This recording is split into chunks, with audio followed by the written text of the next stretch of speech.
I ditched work early, passed on the company holiday party, and shelled out $540 for a Christmas Eve flight. My seat at the table had a sticky note. Saved for Ryan's girlfriend. She's new, my mom explained casually. We thought you'd be okay standing, she said. I nodded, said fine, grabbed my bag, and walked out. 31 minutes later, my sister texted, too sensitive. It's not a big deal. I opened my app, froze the family payments. But what my dad said at 9:04 p.m. shifted everything. I'd flown cross-country for this. A $540 one-way ticket. I left the office at noon, skipped the corporate dinner, stuffed my things into a backpack, and raced to the airport because family was everything. Because I still thought being there meant something. I hadn't seen them in person since last Christmas. We'd done video chats, birthday messages, the usual miss you emojis. But this year, I was showing up.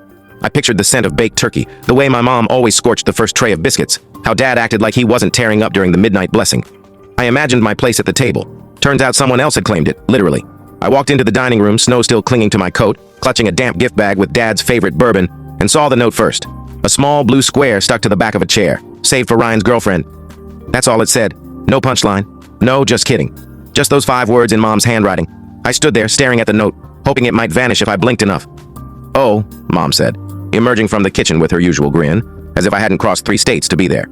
She's new here, she added with a shrug. We figured you'd be fine standing. Standing? Like a guest.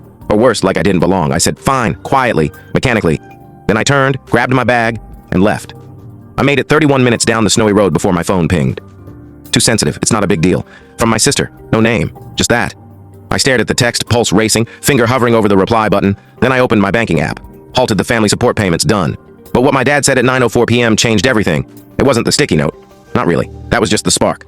The fuel had been building for years. I didn't head back to my hotel. I pulled into a gas station, watched the snow pile up on my windshield, and cranked the heater until my face felt raw. Then I started thinking. The truth is, I've always been the one who made it simple for them. When I landed my first tech job, Dad said, now you can take care of us. Not in a playful way. In that heavy, expectant tone that meant, start covering the bills. So I did. I started paying their Wi-Fi, their car loans, even their heating costs, silently, automatically. Because that's what good sons do, right? Ryan, he was the free spirit, dropped out of college, spent years drifting, discovering himself. When he came back, broke from a failed startup, I let him crash at my place for 9 months, rent-free. I even covered the counseling sessions he said would get him back on track. When Mom needed oral surgery last year, who paid the $3,400 not covered by insurance? Me. When Dad's old Chevy died and he needed a reliable car for church, who co-signed the new lease? Me. I never grumbled, never brought it up. Even when I skipped trips, even when I ate instant noodles for lunch while sending money for someone else's electricity. So when my sister texted, too sensitive, I wanted to chuck my phone into the snow. I didn't. Instead, I opened our family chat, scrolled through months of messages, and saw the pattern. Every time I shared a success, a promotion, Want to hear the full story? Just tap the link below and enjoy the rest.